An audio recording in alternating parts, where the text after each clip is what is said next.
We're very excited to share our knowledge of the Salesforce platform with you today, and I hope that you learn a lot in our session from one of our best Salesforce experts here at Luxent. My name is Laura Mann-Ginsberg, and I'll be moderating today's session. Before I introduce our presenter and hand things off to him, I wanted to let you know that we are recording today's webinar, as well as taking your questions. So please feel free to enter any questions you have in the GoToWebinar panel throughout the session, and we'll answer as many as we can after the presentation. We'll be happy to connect with you offline as well if you have more specific or in-depth questions that we can answer. On our agenda for today includes a great introduction to the Salesforce Community Cloud, including what a community is, how you can use one, and what it looks like to actually set up your own community. We'll wrap up today with your questions, as well as some additional resources that can help you get started with communities. I'll take just a quick moment to introduce you to Luxent. We're a Salesforce Silver partner that delivers Salesforce solutions and services to the manufacturing and distribution industries. We're based in Southern California with a team throughout the United States, and in fact, Chad and I are both based in the Midwest and broadcasting to you today from the North Coast. We are committed to exemplary customer service, as you can see here, and on the next slide you'll see a long list of where our certified consultants have Salesforce platform expertise, including, obviously, the Community Cloud, as we'll see today. So our presenter for today is Chad Smith. Chad holds 4 Salesforce certifications, including Advanced Salesforce Administration and the Force.com Developer Certification.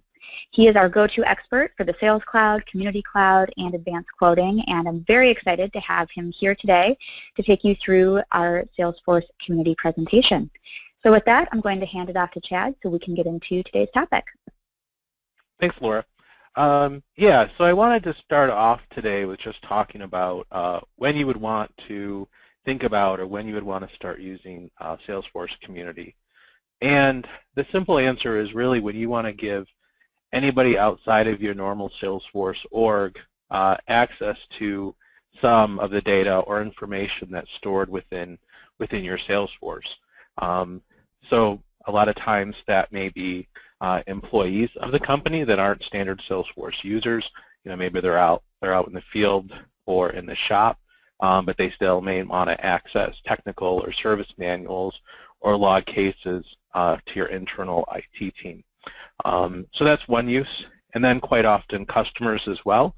So if customers would like to see, for example, any of their open cases that they have, or information about your products. And then distributors and manufacturing reps. So quite often, especially in manufacturers, these are people that you're going to be assigning leads to. They're going to be helping you close deals. So you want to give your distributors and manufacturing reps access to things like leads and accounts and opportunities so that you can work them collaboratively. All of this is done, under Salesforce security. So obviously you don't want one manufacturing reps to see each other's leads or opportunities. All that is secured down so that you're just giving employees, customers, and distributors or partners access to the data and the information that you want them to have. And then there are kind of 3 types of communities, generally speaking, although some communities, and we'll be looking at an example of those, can be blended. But for partner communities, you'll be working with or have access to, generally speaking, leads, accounts, contacts, and opportunities. And then for customer cases or for customer communities, you're going to want to expose them to cases so they can log problems or questions that they have, as well as giving them access to Salesforce knowledge or the knowledge base that you've built up within your organization, as well as self-service. And then for employee communities, a lot of that is going to be revolving around cases, custom objects, documentation, and that sort of thing. And then these roughly translate to Salesforce licensing. So there are different types of licenses that you can get for your Salesforce to roll out communities, and they're going to be partner, customer, and employee. All right, so let's get into getting started with Salesforce Communities and actually kind of show you how you can use templates to build your own community. So about a year ago or so, Salesforce rolled out community templates and the community builder. And what those let you do is create a very nice looking community for your customers and partners and employees without having to do any programming. So within a community builder, most things are just drag and drop. You can choose colors, add your logo, etc. So there are 4 templates that Salesforce has released to date. There's Kokua and Koa, and both of those templates really revolve around knowledge and cases. So they would be probably examples of when you would want communities that would be geared towards your customers.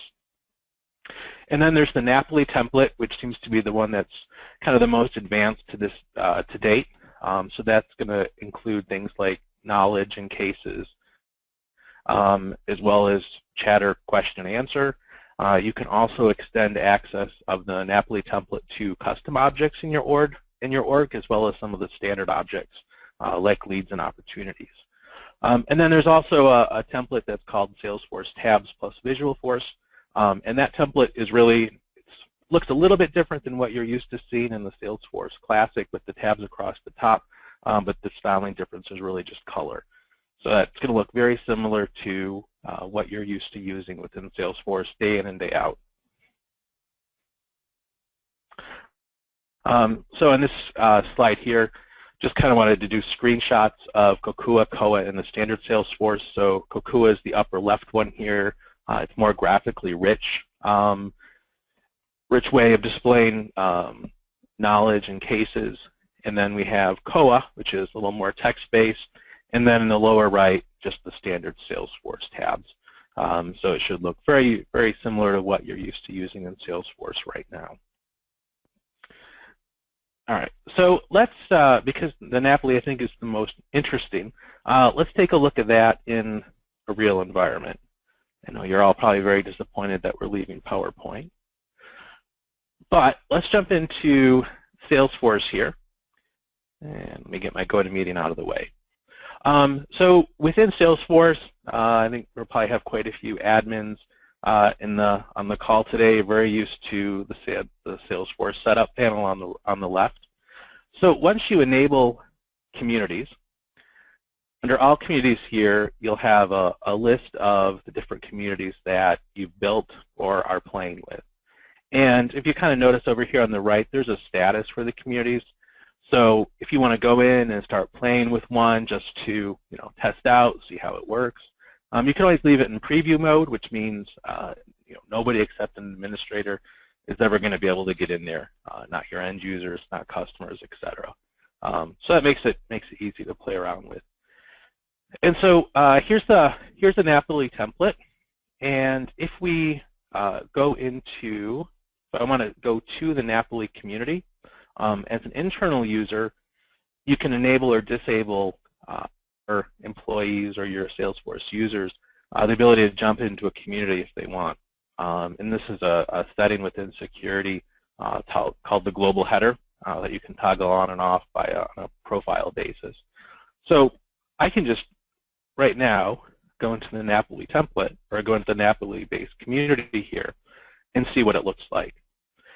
So while a lot of the information we might see in Salesforce, everything from knowledge articles to data topics is here.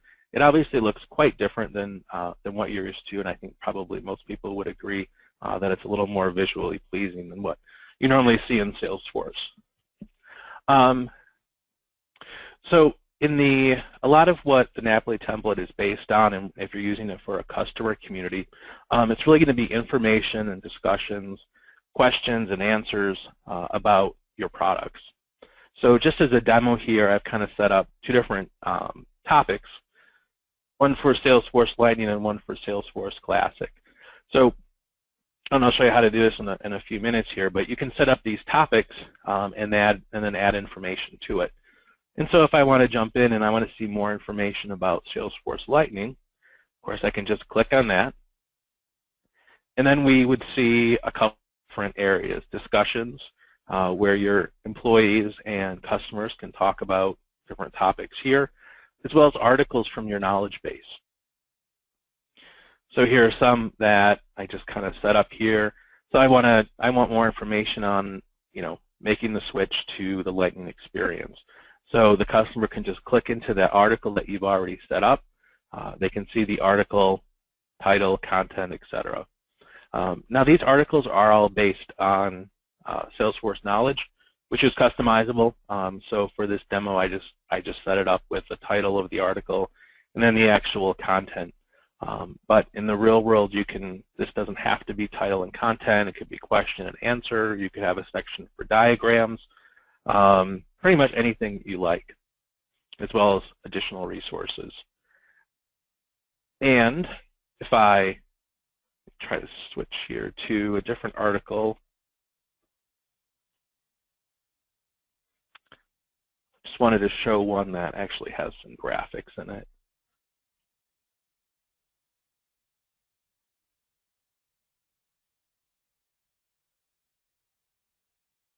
I forget which one I added it to, but here's one with the additional resources. You can see you can put links and stuff in your knowledge articles as well. And then also within topics, you can set up discussions.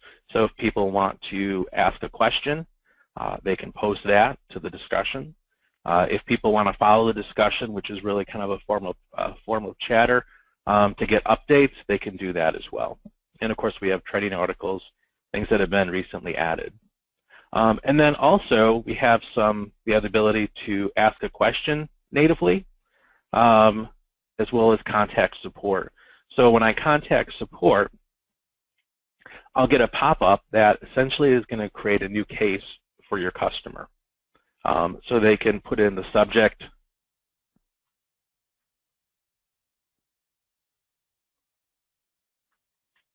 and then whatever the description is, and then submit, attach article or attach documents, and then submit that. And then that's going to go, using your kind of standard case routing rules, that'll go ahead and get routed to the appropriate agent or the appropriate queue to take care of.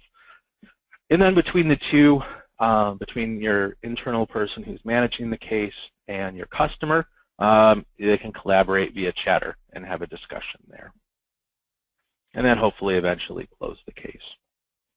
So what we also have the ability to do is, within the Napoli template, is to expose some standard objects. I say some because it's not all standard objects, but like leads, accounts, contacts, cases, opportunities are included in that. So you can give your customer the ability to go in and to look at their recently viewed cases or all of their open cases if you'd like. And then one of the kind of cool things or beneficial things that we can do by combining our Connect product, which is for ERP integration. Sorry, it's called Link Now. I don't want to get my hands slapped by marketing. We can go in and expose custom objects like orders to the customer, so they can see the status of their orders and their shipments and their returns, etc., all within the community without having to bother your customer service reps or their account manager. All right, so let's go take a look kind of behind the scenes of some of this information. So kind of at the heart of it, of when you see articles, it's going to all be part of knowledge. So within article management, you can give users or your internal users access to go in and create new articles.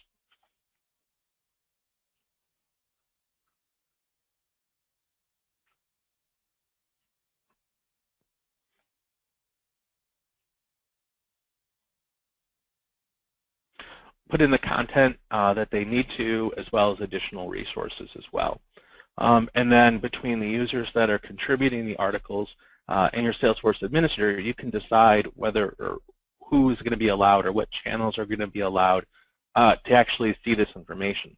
I mean, obviously you may have documents that you don't want your customers or partners or the public to see, internal use only, but you can also choose to expand out who's allowed to see it. And then via data categories and then community management, This is where we can determine which articles are going to show up where within the community. So if I want this article to show up under Salesforce Classic, I can do that. And then save the article. And if somebody has access or if somebody is allowed to publish, and again, you can set this up through knowledge on who's allowed to actually publish articles, they can go ahead and publish the article so that it's widely available. So that's kind of the back end of when you're setting up topics and articles for your community, if you want to do that. And then defining the look and the feel of the community and actually setting it all up is done within the community builder for the templates.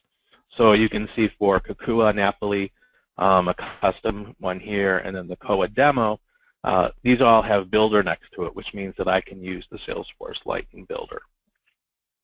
And so if I jump into the builder here for Napoli,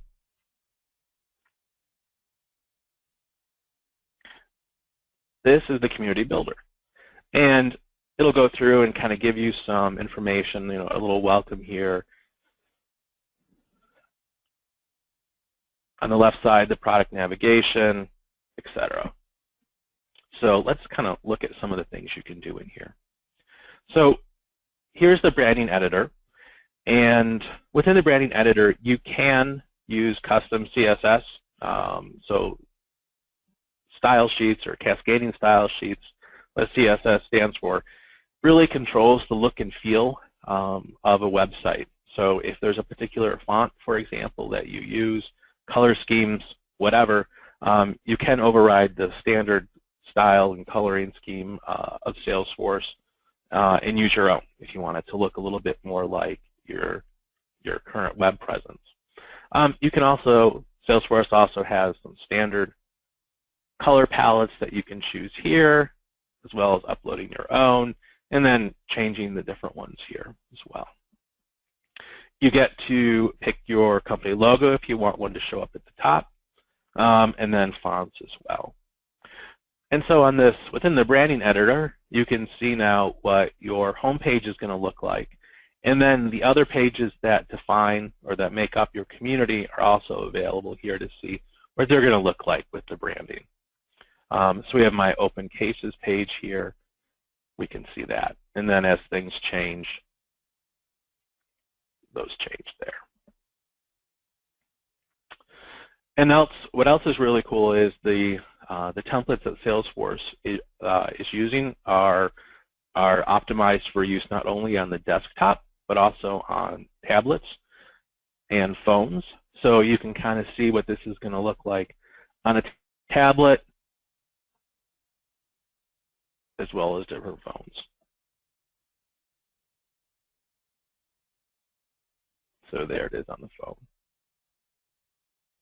Still pretty decent. Definitely usable. All right. And then Fluid kind of goes back to full screen here.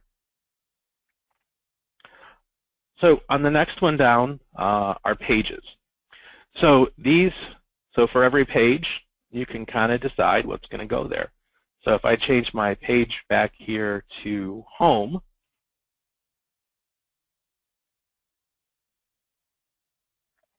we'll see what's currently on there, and also different Lightning components that I can add if I'd like. So if you want to give somebody, a language picker, if you want to support multiple languages, I can drag that up here, and then there's my language picker.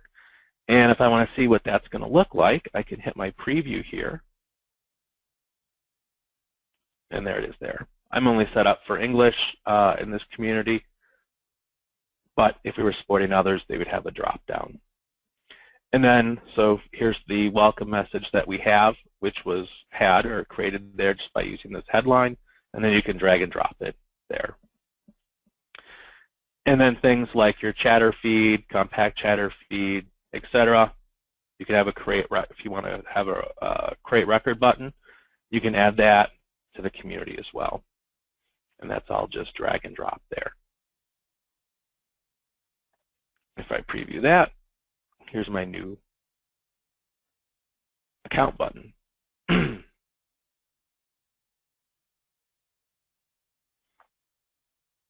let's go back to home.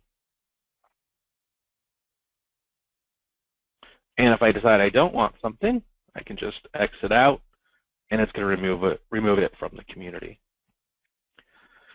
So these Lightning components, there's quite a few, obviously, that are standard, as well as you can also download different Lightning components from the App Exchange for use within a community. And you can also create your own. So if you want to do something custom, that's certainly doable. And then if we look on the right, this just kind of gives you a page structure. So I've got the language picker here. It's really just kind of an outline view of what you have on the particular page. And then for changing these, so if I want to change my case page, I just select the page from there, and then again with the drag and drop, case list, you can add it there. Now you can also set up, so Napoli comes with a ton of standard pages, and you can see those down here. Kind of the standard pages for article details, support, creating records, error, the home page, etc. You can also create pages for objects, and you'll see those kind of in these sections here. There's our generic page, and then you can also customize or look at your login page as well. So what I really like about what's really nice in the Winter 16 release of Napoli is it now supports custom objects. So we talked about the orders. And so if I want to, for example, also let my customers see invoices, and invoices is a custom object within the community, the only thing I have to do is go up to the plus button, and I can create a standard page where it's kind of a blank slate where you can drag and drop those Lightning components on. And you also can have an object page. So I'm going to do object page, and Salesforce will ask me then, hey, what object do you want to add? And so I can scroll down, and you'll see things like accounts and assets and campaigns, contacts that are available. And let's go ahead and go with opportunities. So this will be kind of like there's opportunity. So this will be kind of something perhaps partner related. All right, and then we have the detail page, just some information on that, the naming, for example, and then what we want on the list page, and also related lists. And you can change all of these if you'd like. All right, so there's my opportunity page, which is now created. And then if I want to have that available for navigation, I can just go back to my pages here. And so here's the navigation across the top. And then I'm allowed to edit the navigation menu here. And I'll add a new menu item. All right, so here's my new menu item, and I can give it a name and the type. So it can be a community page, external URL, nav topic, or a Salesforce object. And I'll go ahead and just choose opportunity. And there it is. So now I can publish this change. And you'll see opportunities across the top. And if I want to see what that looks like, I can just preview it there.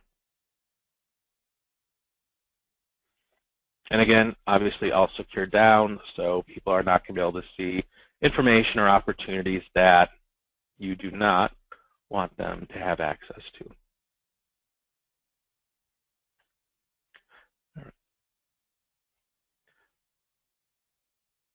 So one thing I wanted to also touch on, apart from the community builder here, is how you manage your topics that are available. So obviously the topics are kind of the centerpiece of the three of the Koa, Kakua, and Napoli templates. So to manage those, that is going to be done. Let's see. Go ahead and publish this before we go out. And so publishing is pretty much the same as saving your changes. Just takes longer.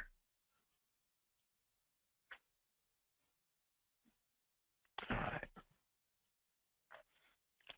So back in community management here, so in community management, this is kind of the text area, the not fun builder, but just as important. So in here, this is where we set up our different topics. So on the navigation topics here, we had the Salesforce and Lightning. You can also feature certain topics. We have both featured. And then also the article management. So in article management, when you decide that a particular article, you want to expose it to the community, that's where you can find the article here and then do the publishing. All right. And then for recommendations, how you want to set those up, and then the administration where you can set things like which pages, membership, obviously very important. The membership is going to control which profiles or users are allowed to get into the community. And then also available are dashboards associated with the community. And these aren't, you'll need to download an App Exchange app to get a dashboard, to get these dashboards, but it's available free of charge from Salesforce. So you can things like you can see your overview, who the members are, etc. All right. So that's the Napoli template. And then to kind of give you an idea of what some real live customers are using Salesforce Communities for, we wanted to talk about three here very briefly, just a few minutes on each one. The Coulson Group Partner Community, a biotech employee and distributor community, and the Varian Customer Community. So let's jump first into Coulson Group. And Coulson Group sells primarily through distributors and partners. So just as a sample here, we have Chad Smith, who works for ABC Global Corp, who is one of their partners. And then if I want to log into a community or a portal or as a particular person like Chad Smith here, I can do that right from the contact record, which is very nice to help them troubleshoot if they're having an issue, but also to see what data they actually see if they're logged in. So I'm going to go ahead and log into the Coulson Group Partner Community. So this is a sample of, or an example of, the kind of the standard Salesforce tab plus Visualforce community. And these obviously aren't quite as attractive as the templates or doing something custom. But for the most part, when you're working with distributors and partners, that's a whole lot less important than making sure that they're managing their leads, accounts, and opportunities. There's kind of a less of a branding concern. But then they have a dashboard just like the home and their tasks, so they can see their top 10 open deals, for example, their open leads. They can go into a leads tab just like one of your internal people and create a new one if they need to. Let's just do this real quick.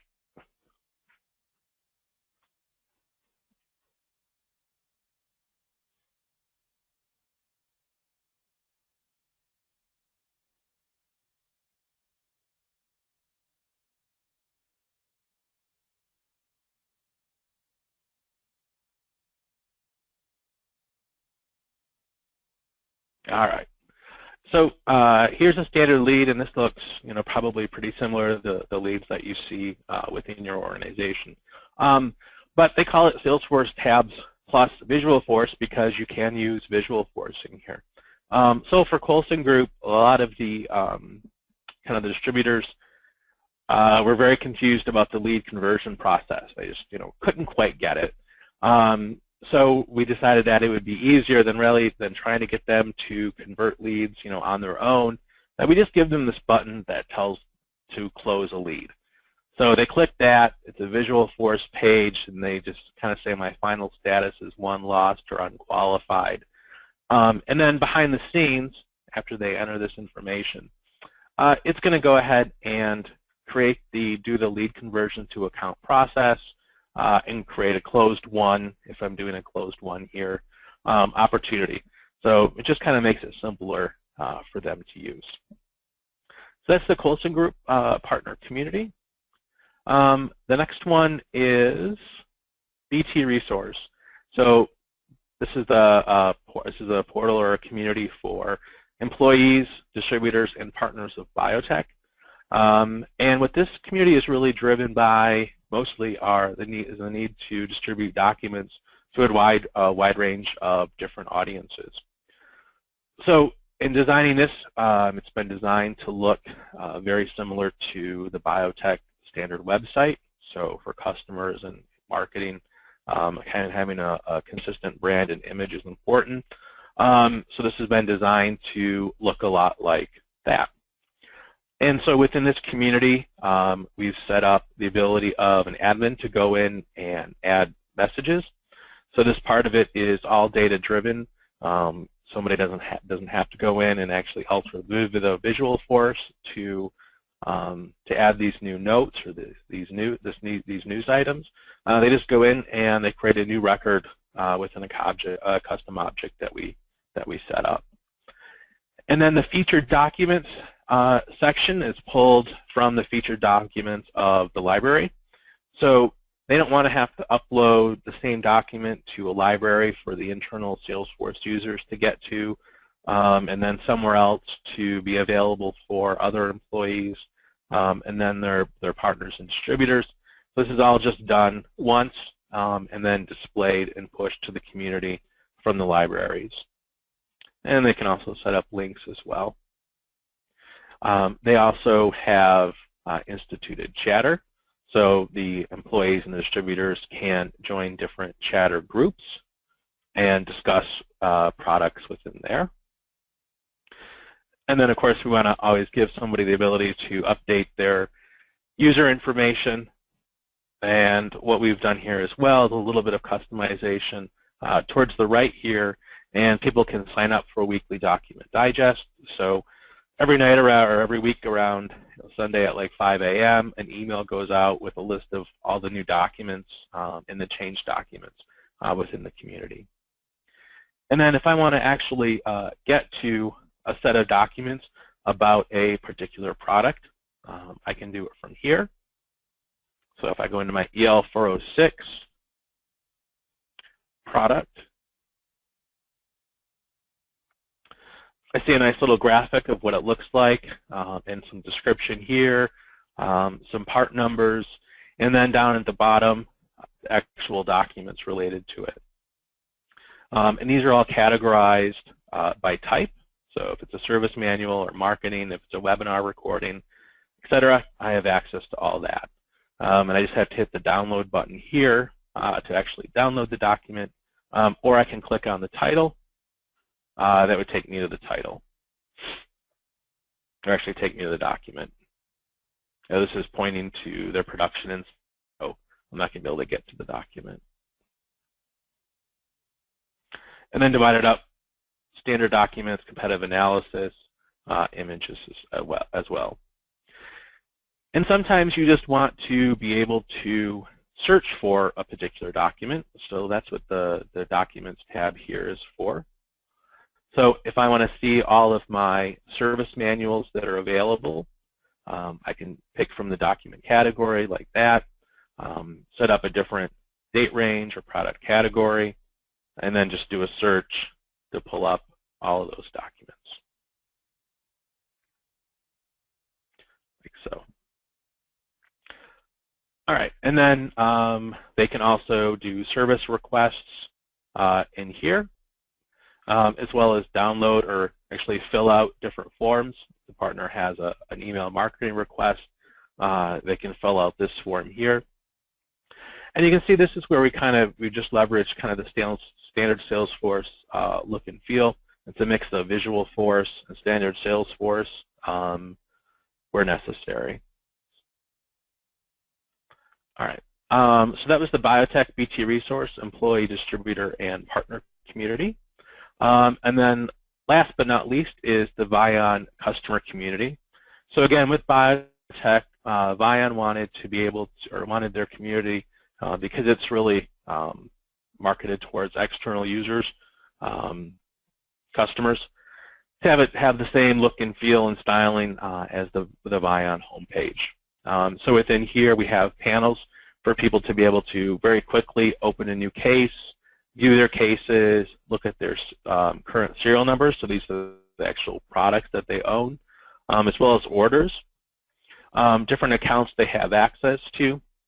So they have access to, depending on where they're located, or depending actually individual, at one of their customers, they would have access to some of the ship tos and not others. So they would see a list of their accounts. They can look at the knowledge base. So that kind of harkens back to the articles that we were looking at earlier, as well as manuals and shipments. And then on the home page, we also give them a very nice ability to see all of their current open cases, who their account team is. Fortunately, this demo account doesn't have any account team people, and then different links and news and announcements. And the news announcements here, we even went so far as, rather than having to create these on their own, this goes out to the Varian website and pulls in news and announcements on a daily basis. And then the person can edit their profile. So on the biotech, we kind of use the standard Salesforce styling for profile. Here, kind of using the more modern look that's going to match their website. All right. And then knowledge. So these would be available to all of their knowledge articles, Q&A. So they can do, this is basically your chat or question and answer. All right. So those are 3 communities that we've built to kind of give you an idea of what's possible out of the box. And then I think, Laura, are we ready for Q&A?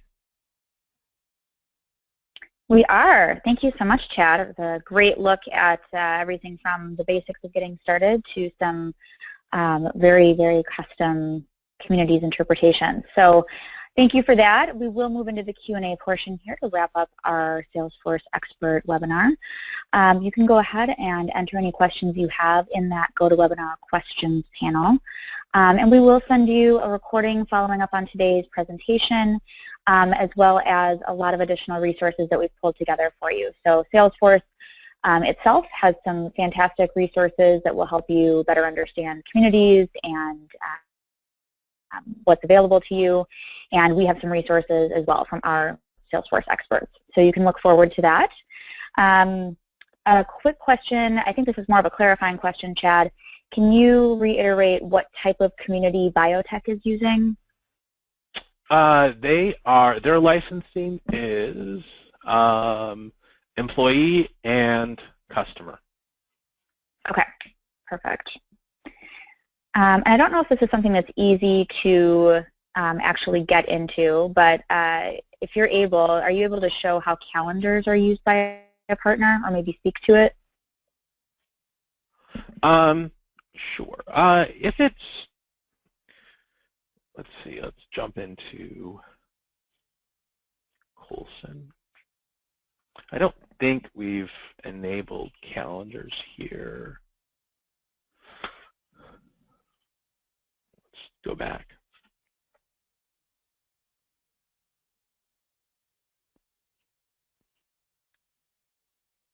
No, it looks like I don't think there's any reason why you could not kind of show the calendar, give partners calendar access, because they can go in to a lead, for example, and we just have it to new tasks. To create events, they should have access to the calendar. I would have to double check to make sure that's 100% accurate. I don't think we've ever actually used calendars with partners. Usually it's just tasks because they have their own calendar. Obviously use Outlook or Google or whatever. But yeah, maybe jot that down and I'll check it and give you a definite answer. Okay, perfect. So for the community templates that we looked at, do those come at no charge with a community license, or is there an additional cost that goes with those? As far as I know, it's included. I'm 99% sure it's included. I've never seen where they would where they're charging extra for those. Okay. If we are currently using Partner Portal for our reps, what would be the benefit of switching to a community?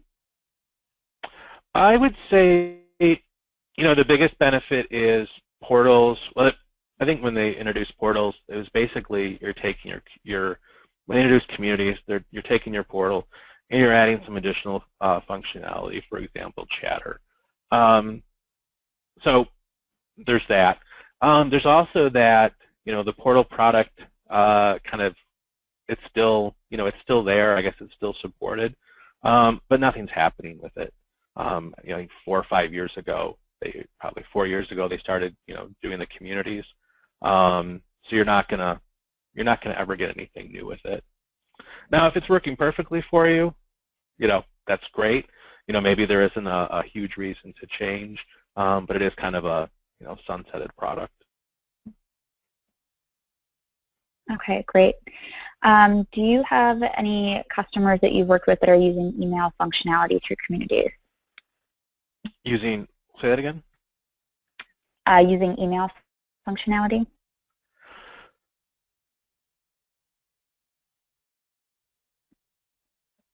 No, well, sending email, like having the partner send emails out, no, we don't have anybody doing that. We have done some custom work where customers, like some custom APACs where, partners are getting notified via email of a new lead or changes to a request for quote, that sort of thing. So I guess it depends on what kind of email you're talking about. Okay. We are new to the idea of installing a community for our partners. What's the best way to kick off a community initiative internally? I think the best way, first, I would identify, a couple of partners that probably you're closest with or might be most tech savvy or most open to using that. And then really defining the 4 or 5 things that you want them to be able to do. So for a partner that generally speaking is, leads, accounts, contacts, opportunity management, you may want to think about other things, other documentation you want to give them access to, et cetera. And then also security and how many licenses you'll need will be important. So, are you going to have one person at each distributor or partner that's going to have access and do all of the management, or are you going to have multiple, that sort of thing? And that also kind of plays into how you manage security. So what Salesforce does, you can set up different levels of hierarchy at a particular partner. So if they had, for example, 3 sales reps that are going to be using it, and then the sales manager, you can set up that role hierarchy there. So the manager sees everything, and their sales reps may not see a lot. And then also kind of dovetailing to that sort of security is field level security. So do you want them to see all of the information on leads, accounts, contacts, and opportunities, or other fields that they don't need to see because it's just confusing or it's a security issue? So you may want to start thinking about separate page layouts that are going to be used for the community versus a standard Salesforce user. I think most people do that because there are things that they don't, it's less of a security concern, but more like they don't need to see this field. It's just going to be more confusing, more stuff for them. So also thinking about that. Okay, great. Good pointers. We'll wrap it up here with one last question. Is there an easy way to keep track of how many community user licenses each of your partners is using?